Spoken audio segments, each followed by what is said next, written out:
Estamos de vuelta y Diana dejó una pregunta en el segmento anterior. Di la última parte de la pregunta. Sí, que si con los indicadores que tenemos hoy en República Dominicana se hace necesario mantener el estado de emergencia, Ernesto. Vamos a decirlo claro. No. La epidemia está en descenso. Está en estos momentos en fase de descenso y tenemos camas y tenemos muchos otros indicadores hospitalarios que están bien en estos momentos. Y el número de muertes es bajo. Entonces, lo que corresponde a esa escalada, tenemos que aprender a vivir con el COVID. Y yo he visto que en otros países, Ernesto e Ibelice, se establece para la reapertura y para el paso de una fase a otra y para tener en cuenta si hay que regresar otra vez al confinamiento, establecer parámetros. Por ejemplo, si pasamos de X cantidad de personas fallecidas al día, volvemos hacia atrás y volvemos al confinamiento. O si pasamos de una ocupación hospitalaria del tanto por ciento, pues tenemos que cerrar de nuevo. Pero aquí como que no se ha establecido ese parámetro. Y además, esos parámetros o esos indicadores son los que dan las fases. Dicen, ok, ya se puede pasar a tal fase. Tenemos aquí indicadores para determinar cada una de las fases y lo que acaba de preguntar Diana, para abrir totalmente o para cerrar totalmente si fuera necesario. Fíjate, mire. Y Belice está así, espérate, Ernesto, deja que ella me diga. No, a lo mejor lo tenemos. El problema es que no los conocemos. Es decir, el plan, por sus fases, debió socializarse con la comunidad científica por un lado y con la población en el aspecto que le tocaba a la población asumir. Es decir, esos indicadores, esos parámetros, Ernesto puede hablar en más detalle como epidemiólogo, son fundamentales para la toma de decisión. Es decir, ¿qué es lo importante? Aquí va a haber casos, aquí ya eso es indetenible. Claro. Nosotros lo que tenemos que vigilar es que esos casos no lleguen de golpe para saturar los hospitales y de paso las unidades de cuidado intensivo, porque recordemos una y otra vez que un 80% de los casos cursa de manera sencilla que no amerita ingreso. Pero hay 1% que demanda atención, que es la que se complica y pasa a unidades de cuidado intensivo, un 5, un tal, y es donde se dan y se han dado los colapsos de los sistemas de salud. Entonces, yo entiendo, no sé, Ernesto, que sí, que el sistema sanitario con su equipo, aunque sea reducido de epidemiólogos, tiene que tener esos parámetros, esos indicadores definidos, que no los conocemos y no los compartidos es otra cosa, porque si no, la improvisación sería terrible. Pero debería haberse socializado, sobre todo con la comunidad naturalmente, médica. Nosotros deberíamos conocer el plan. A nosotros lo que nos concierne son las fases, cómo se van a hacer, qué las medidas, el protocolo. Lo que le toca, las medidas, exactamente. Yo lo que siento es que ha habido mucho recelo también. El manejo, hay diferentes comisiones que se crearon. Primero se creó una comisión que era bastante amplia con representantes de la oposición y de muchos sectores, que desapareció y nadie sabe por qué, ni cómo, ni cuándo. Después se crearon otras comisiones técnicas, pero siento que no han socializado con otros sectores, verbigracia a la oposición. Siento que si se hubiera estado tomando medidas conjuntas y de maneras consensuadas, hoy no estaríamos discutiendo estos aspectos, porque nos pusiéramos de acuerdo. El tema que está de fondo, básicamente, en estos momentos es ya político. No es tanto que si conviene o no conviene en términos de salud, es que la gente se cansó, que entiende que hay procedimientos que se están realizando o aprovechando bajo esta situación que no deben continuar. Y la población dijo ya. Yo creo que lo que corresponde es seguir con la desescalada tal como se estuvo. Gradualmente. Pero ¿se puede sin el estado de excepción? ¿Esa desescalada con esas medidas? Yo pienso que sí, porque ya para esta fecha estaba previsto abrir gran parte de los negocios. Yo creo que es un acuerdo con las empresas, que a ellos mismos les interesa que no vaya a haber un rebrote en sus espacios de 100%. Caso, lo mismo con los bares y todo lo demás. No quieren que su nombre se vea involucrado. Entonces, debe haber un protocolo sobre las medidas de distanciamiento, cómo deben colocarse las mesas, cómo deben colocarse.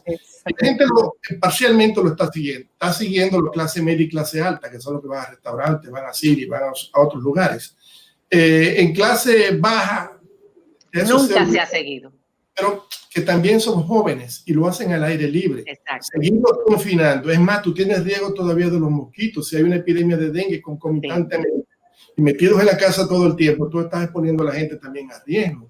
Y nosotros le preguntamos a uno de los médicos que estuvo aquí, ¿qué pasó con Puerto Plata? Porque nos metieron un miedo. De hecho, todos dijimos, Dios mío, qué barbaridad, en Puerto Plata se va a desatar el pandemonium, muchos contagiados, muchos enfermos, después de lo del famoso peregrino. Y no pasó. Entonces, la población... La caminata al aire libre posiblemente sirvió. Mascarillas, muchos jóvenes. Y fue al aire libre. Es decir, poca oportunidad poca duración de contactos.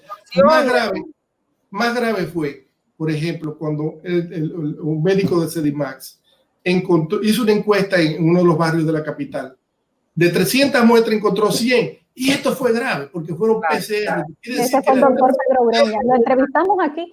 Pero María Cela menciona el caso de Puerto Plata, pero ¿y el caso de Haití, donde tampoco hemos visto una situación sanitaria y tomando en cuenta que las instalaciones sanitarias de Haití son mucho peor que las nuestras y no hemos visto tampoco esas muertes en masa producto del coronavirus?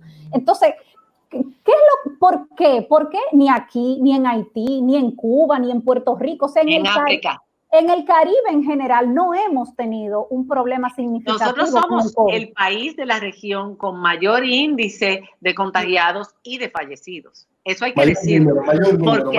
Mayor número, perdón. Porque hay que decir que en el momento que tenía que haberse cerrado, estuvimos dubitativos por el tema del turismo, que es tan importante para nuestro país, y tardamos un poquito más. Pero las islas cerraron primero que nosotros, sus aeropuertos. Sí. Y se protegieron todas.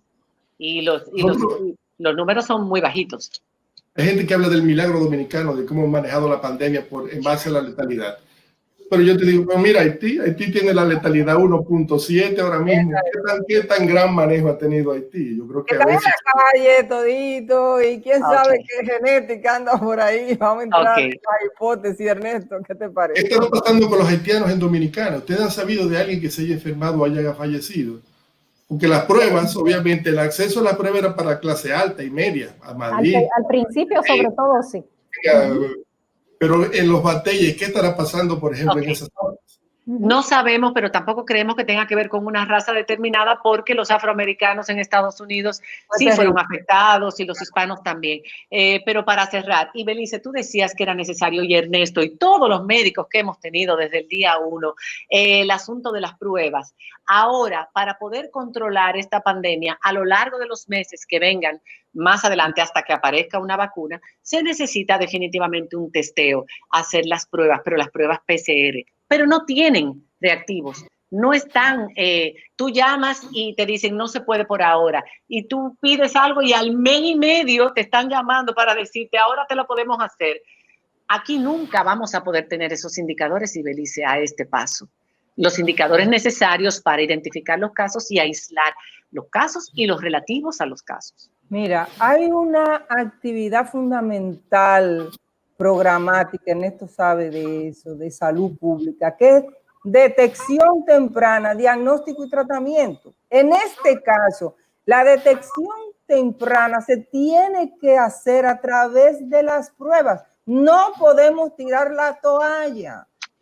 Ese es el diagnóstico, porque el tratamiento, lamentablemente, no contamos con ningún fármaco para tratarlo, pero el tratamiento en este caso es aislar esas personas que son vehículos de contagio. Nosotros, aunque tenemos muchos casos todavía, porque llegará el momento de que ya quizás hay un porcentaje alto de la población que ya ha tenido contacto con el virus, un 60, un 70% de la población. Nosotros debemos estar teniendo un 8, un 10% de la población como mucho. Entonces tenemos que seguir insistiendo en que hay que hacer pruebas para tomar medidas de salud pública, es decir, para aislar a esta gente, para educarla, para promocionar que el cuidado con la mascarilla, con la distancia social, con cuidarnos para cuidarnos y el lavado de manos no se pueden echar a un lado.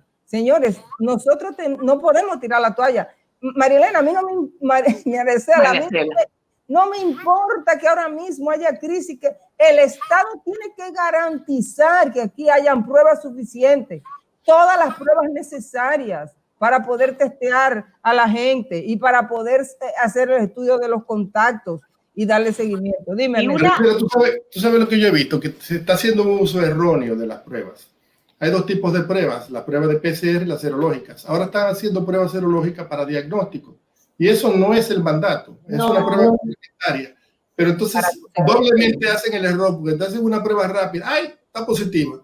Y después entonces hay que hacer un PCR como para confirmar, y es todo lo contrario. Después de 8 días ya va a estar negativo. La gente lo sabe. Es un desperdicio de una oportunidad que se puede, porque es que la PCR tiene un valor extraordinario porque te identifica la genética del virus. Ahora se está haciendo con la saliva.